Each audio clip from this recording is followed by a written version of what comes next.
The Kite Runner by Khaled Hosseini. Chapter 6. Winter. Here is what I do on the first day of snowfall every year. I step out of the house early in the morning, still in my pajamas, hugging my arms against the chill.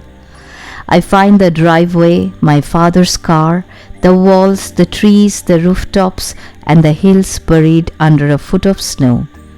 I smile. The sky is seamless and blue, the snow so white my eyes burn. I shovel a handful of the fresh snow into my mouth, listen to the muffled stillness broken only by the cawing of crows. I walk down the front steps barefoot and call for Hassan to come out and see. Winter was every kid's favorite season in Kabul. At least those whose fathers could afford to buy a good iron stove. The reason was simple. They shut down school for the icy season.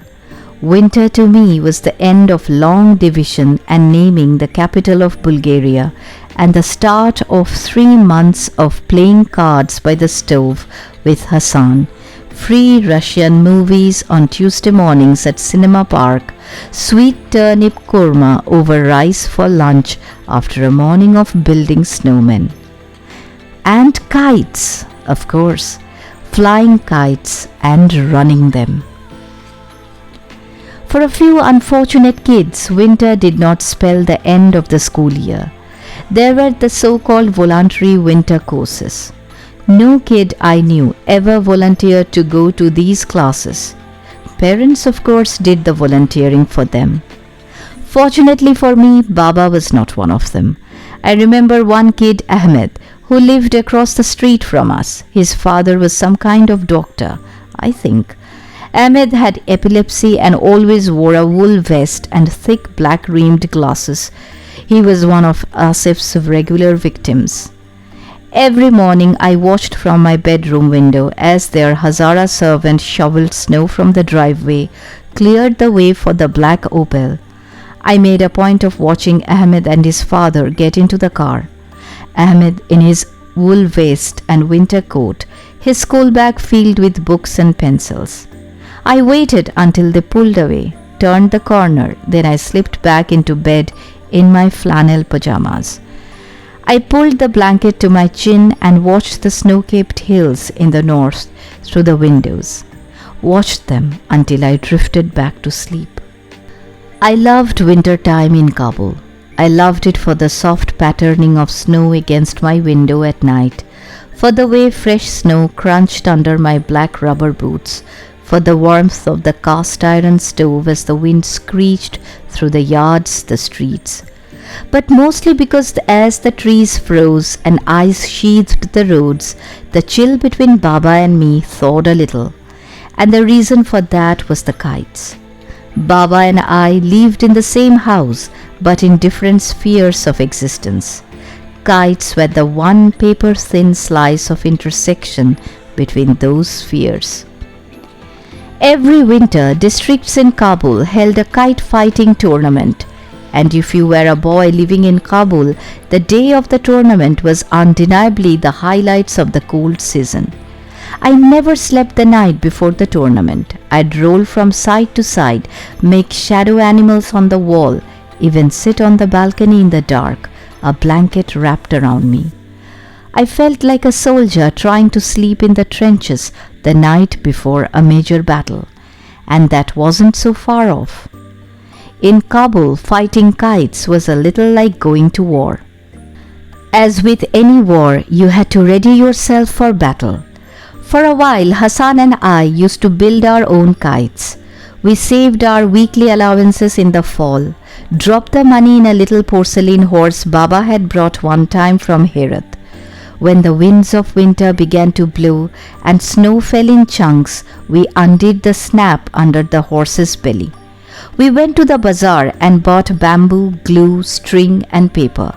We spent hours every day shaving bamboo for the center and crossbars, cutting the thin tissue paper which made for easy dipping and recovery. And then of course we had to make our own string or tar, If the kite was the gun, then tar, the glass-coated cutting line, was the bullet in the chamber. We'd go out in the yard and feed up to 500 feet of string through a mixture of ground glass and glue. We'd then hang the line between the trees, leave it to dry. The next day we'd wind the battle-ready line around a wooden spool. By the time the snow melted and the rains of spring swept in, every boy in Kabul bore telltale horizontal gashes on his fingers from a whole winter of fighting kites. I remember how my classmates and I used to huddle, compare our battle scars on the first day of school. The cuts stung and didn't heal for a couple of weeks, but I didn't mind. They were reminders of a beloved season that had once again passed too quickly. Then the class captain would blow his whistle and we would march in a single file to our classrooms, longing for winter already, greeted instead by the spectre of yet another long school year. But it quickly became apparent that Hassan and I were better kite fighters than kite makers. Some flaw or other in our design always spelled its doom. So Baba started taking us to Saifo's to buy our kites. Saifo was a nearly blind old man who was a muchi by profession, a shoe repairman. But he was also the city's most famous kite maker, working out of a tiny hovel on Jade Mewand, the crowded street south of the muddy banks of the Kabul River.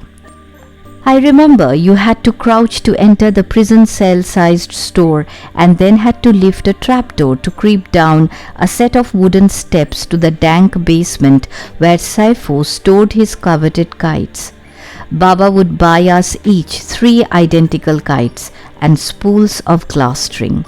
If I changed my mind and asked for a bigger and fancier kite, Baba would buy it for me, but then he would buy it for Hassan too. Sometimes I wished he wouldn't do that. Wished he'd let me be the favorite.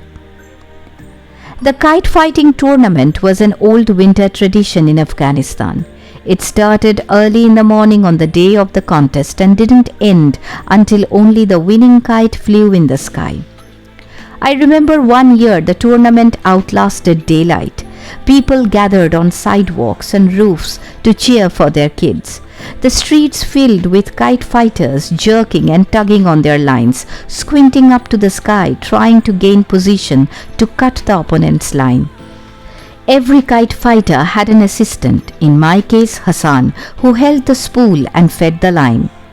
One time, a bratty Hindi kid whose family had recently moved into the neighborhood told us that in his hometown, kite fighting had strict rules and regulations. You have to play in a boxed area and you have to stand at a right angle to the wind, he said proudly, and you can't use aluminium to make your glass string.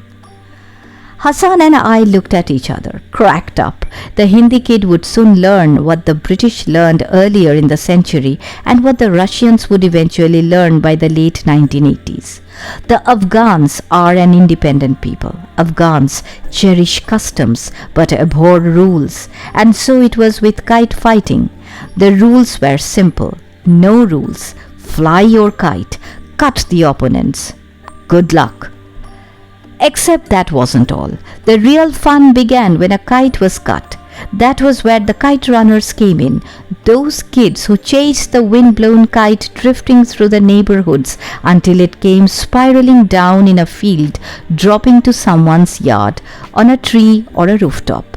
The chase got pretty fierce. Hordes of kite runners swarmed the streets, shoved past each other like those people from Spain I'd read about once, the ones who ran from the bulls. One year, a neighborhood kid climbed a pine tree for a kite. A branch snapped under his weight and he fell 30 feet, broke his back and never walked again. But he fell with his kite still in his hands. And when a kite runner had his hands on a kite, no one could take it from him. That wasn't a rule. That was custom. For kite runners, the most coveted prize was the last fallen kite of a winter tournament.